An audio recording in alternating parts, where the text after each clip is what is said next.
and New Rochelle is rocking to WICR. And we are back here, Sassy Sacks, Kayla Kosack, your WICR morning show. And Kayla, we don't usually talk tennis here on the station, but it's a big time for the tennis world. The U.S. Open going on right now, just wrapping up the quarterfinal round, and the marquee matchup of the day yesterday was Venus Williams going up against her sister Serena Williams. Serena looking for the calendar Grand Slam. She's got the first three majors, just needs this one. She prevails in 3 sets, 2-1 over her sister Venus. And what are your thoughts on it? You tell me you've been thinking about it a lot. I have been. So I've been watching ESPN a lot, and it keeps That's bringing up. Yeah, it is. I can't complain.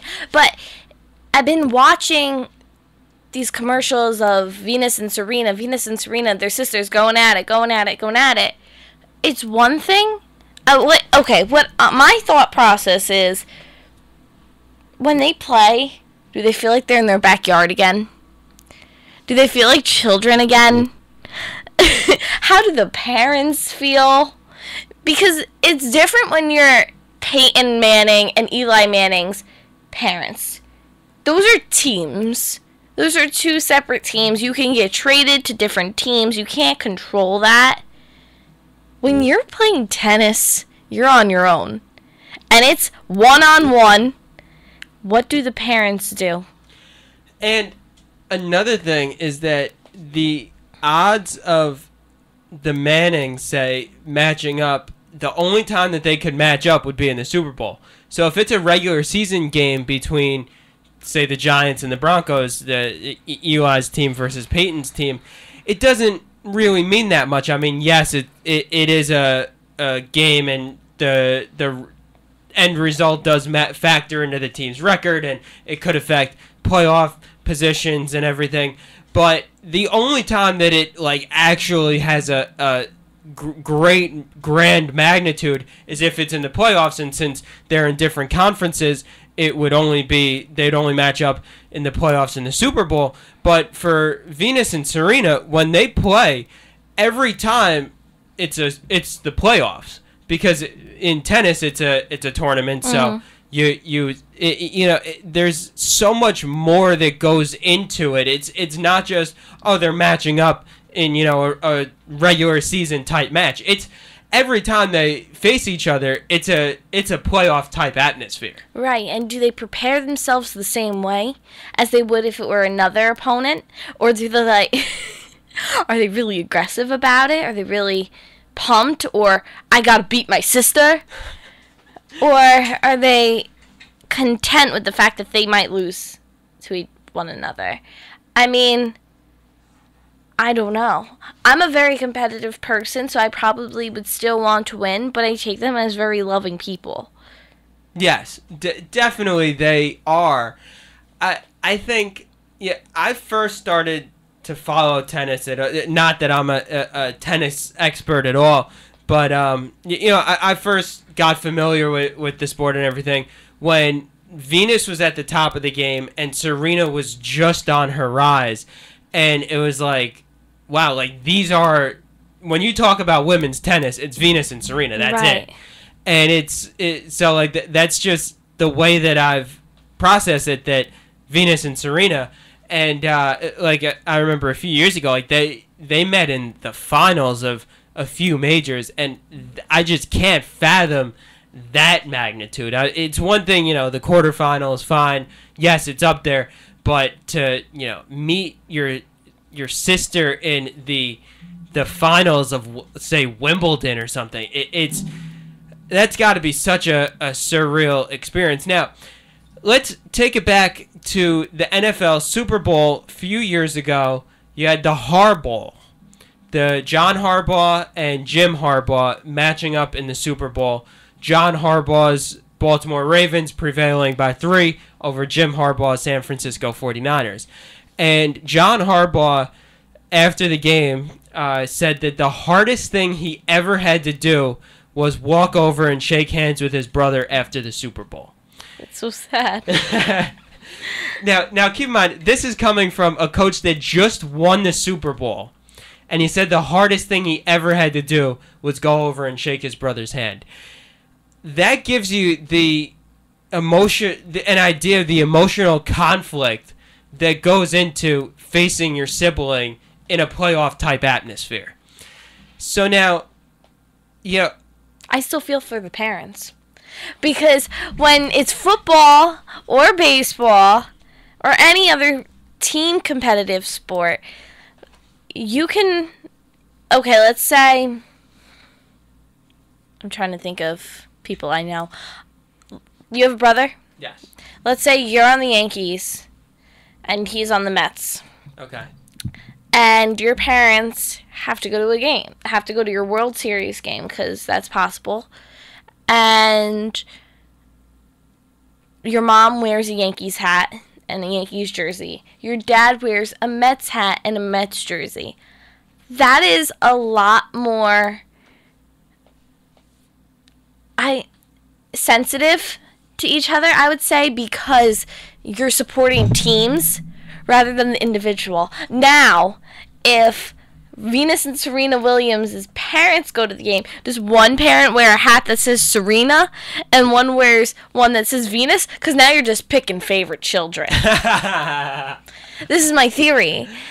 I would much rather my parents wear my team, and that's why I'm a Yankees fan, because it's about the logo on the front, not on the back. Support the team. I guess this is why I could never play tennis. I don't like my name being said too many times. It makes me feel weird. Okay, well... Does it make sense? Am I being logical? It does. I think that unless parents do have favorites, I think that for them, they just go and take in the atmosphere and say, you know what, one child's going to be happy, one child's not going to be happy. True. And just say, I don't really care which one's happy, which one's not happy. Just enjoy the tennis, and these are two of the best top 5, 10 tennis players in the world. It's going to be... We birthed them. We gave life to the 2 top tennis players. That's another achievement. So at that point, I think they'll just wear Williams, and whoever wins. That's a good idea. What they can do is, instead of wearing like a hat that says Venus or a hat that says Serena, just wear a Williams hat, because then it's more about the team on the front than the player on the back. Exactly. Go Williams. And Yankees. So, I think it was Ken Reichman who tweeted. Oh gosh. The other day, and when you start a sentence that way, it can never finish good. No, because I actually agree with this statement, because it's been another thing on my mind lately. Sports, people forget that the other team wants to win too. I think they constantly forget that. And I always thought this when I played sports. Our adrenaline's pumping, we get in the group circle, we're like all excited to go. Same with mock trial. I guess it's just anything competitive. Right. You're both excited. You both are determined to win. However, there's one winner. And it's just the weirdest concept that every Yankee fan can say, okay, tonight's our night. We're going to win this tonight. And then you have all the Mets fans, Subway Series, all the Mets fans saying, tonight's our night. We're going to win tonight. But you can't both win tonight. And you can't both be your nights. It's true. It's amazing that in sports, or anything competitive really, we invest so much time and money and energy and emotion into it, when the game starts, there's a 50-50 chance we're going to leave disappointed. Mm-hmm. And if you think about it, that's a pretty high chance, pretty high odds that something is going to happen to make us disappointed or sad or angry or upset.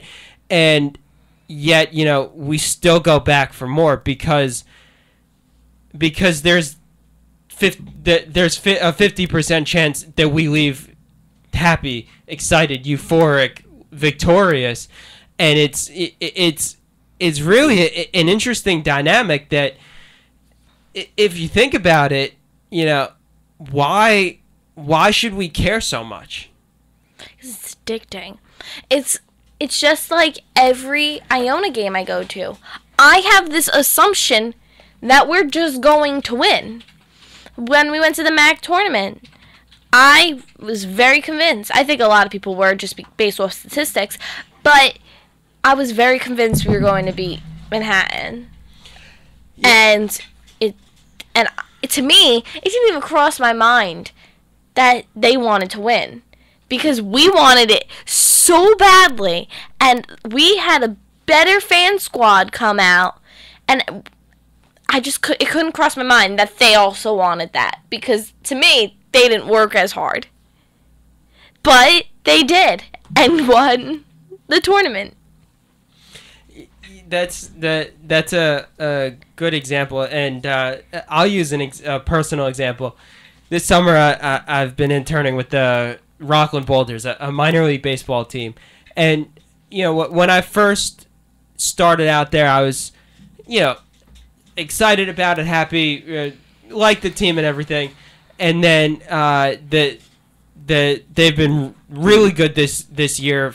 Won the league's regular season championship. The playoffs are actually starting this week, and whenever I didn't have to work every game, but whenever I was there, they won.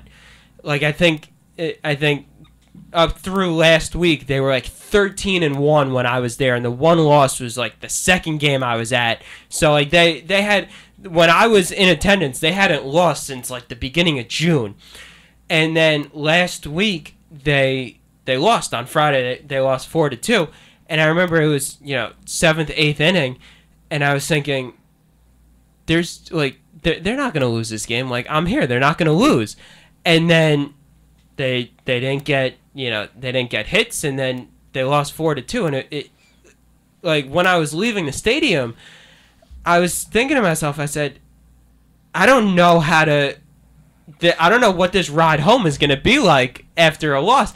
And like I realized how emotionally attached I got to the team. When I started, it was just like, oh yeah, it's an internship.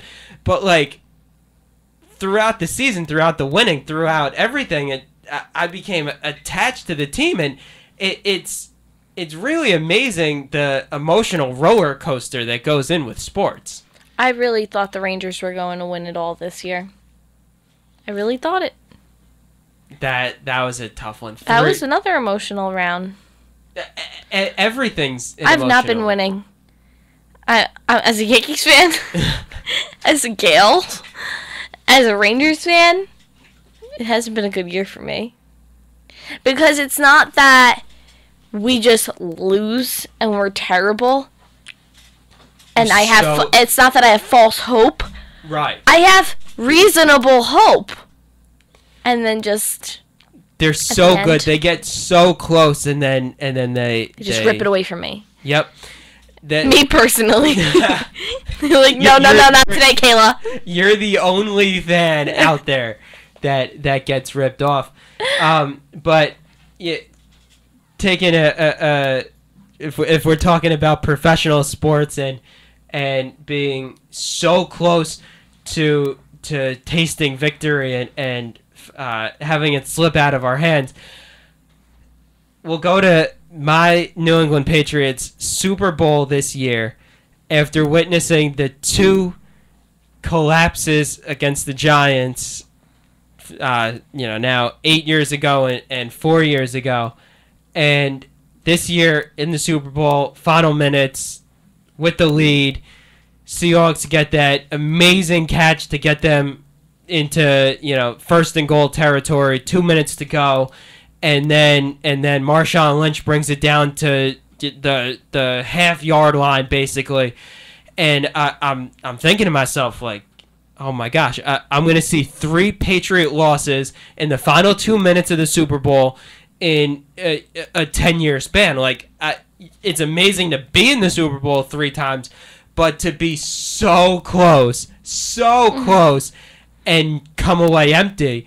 I was literally about to cry, and then there was the interception, and I almost didn't believe it at first that they're gonna win. It's such an amazing dichotomy that in the matter of a second it goes from how can we lose a third straight Super Bowl to the Patriots are going to be Super Bowl champions again. It was just such an amazing roller coaster that I still look back at it and say that was such one of the biggest changes of heart in my lifetime that I can remember.